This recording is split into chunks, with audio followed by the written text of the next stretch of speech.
근데 여러분, 사실 우리가 하나님의 진노에 대한 이야기를 할 때에 그런 이야기를 하는 분들의 신학적 배경은 인과응보적 관점에서 이야기를 하는 겁니다.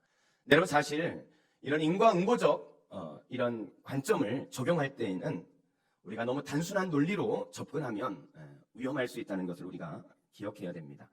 예수님께서도 이 누구의 죄 때문인가 묻는 제자들에게 아니다, 이것은 하나님이 하시는 일을 나타내고자 하십니다 하면서 전혀 다른 관점을 제자들에게 제시하는 것을 볼 수 있습니다. 죄로 치면 우리는 다 죄인입니다. 누구나 다 죄인이에요. 죄 앞에 자유할 수 있는 사람이 누가 있겠습니까? 여러분, 한번 생각해 보세요. 우리는요, 나한테 유리하게 상황이 작용이 되어지면 이것은 잘된 일이다, 하나님이 축복받았다, 이렇게 이야기한단 말이죠. 근데 상황이 나에게 불리하게 적용이 되어지면 하나님이 나를 버리셨나 보다, 하나님의 심판인가, 이런 생각을 한단 말이죠. 무지하고 무능한 인간은요, 인생 전체 속에서 지금 당하고 있는 이 사건이 어떤 의미가 있는지 사실 알 수 없기 때문에 판단한다는 것이 어려운 것입니다. 이것이 복인지 이것이 죄인지 판단할 수 없다는 거예요. 우리가 볼 때 악인이 잘된 것처럼 보이지만요, 그것이 인생의 결론은 아니란 말이죠. 그 잘돼 보이는 것이 오히려 독이 되어가지고 그 인생의 더 어려운 가운데 처하게 되어지는 것을 우리가 많이 보지 않습니까? 그렇다면 여러분, 그것은 그에게 복이 아니더라는 거예요.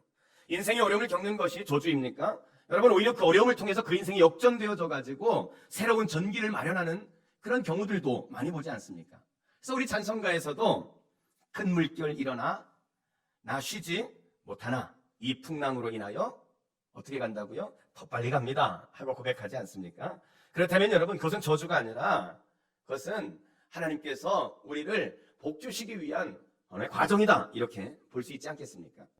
사실 이 문제에 대해서는 성경의 욥기 시대부터 있었던 사실은 논쟁이기도 합니다. 욥의 고난을 보고 찾아온 욥의 친구들이 생각해봐라, 죄 없이 고난을 받는 사람은 없다, 계속적으로 그렇게 욥을 공격하며 욥을 힘들게 했었죠. 그때 그런 갈등이 사실은 지금까지도 그 갈등이 계속 되어지고 있죠. 이 일을 겪으면서 저도 담임 목사로서 우리 성도들에게 이 일을 어떻게 해석해 줘야 될 것인지 많은 고민을 하고 기도했지만 분명한 명쾌한 답을 드릴 수 없었던 것이 사실입니다.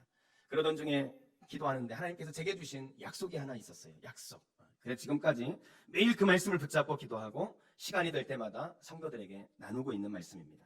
그 말씀이 뭐냐면 로마서 8장 28절 말씀입니다. 우리가 알거니와 하나님을 사랑하는 자 곧 그의 뜻대로 부르심을 입은 자들에게는 모든 것이 합력하여 선을 이루느니라. 우리 성도들의 가정과 또 교회와 한국교회와 이 나라 이민족 위에 이 일의 결론이 하나님께서 합력하여 선을 이루셨음을 고백하게 될 수 있도록 그렇게 기도합니다. 사랑하는 성도 여러분, 지금 서둘러 결론을 맺지 말았으면 좋겠습니다. 지금은 하나님께서 우리 인생 가운데, 이 나라의 민족 가운데, 세계 열방 가운데 하나님이 결론을 만들어가는 과정이라는 것입니다. 이 과정 속에 내 생각으로는 도무지 이해할 수 없는 일들이 벌어지고 있고 이대로 끝날 것과 같은 그러한 아픔들이 우리한테 있지만, 그러나 사랑하는 성도 여러분, 하나님은 우리에게 약속하신 것이 있어요. 하나님을 사랑하는 자 곧 그의 뜻대로 부르심을 입은 자들에게는 하나님이 합력하여 선을 이루시겠다는 약속입니다. 이 약속을 붙들고 오늘 내게 있는 이 현실 앞에 내가 하나님 앞에 어떤 모습인지 나 자신을 돌아볼 뿐만 아니라 내가 이 민족, 이 시대적 사명 앞에 해야 될 것이 무엇인지 우리의 자리에서 묵묵히 숨겨진 영웅들과 같이 그 삶을 살아내는 우리 죽전 지구촌의 믿음의 영웅들이 되시기를 주의 이름으로 축원합니다.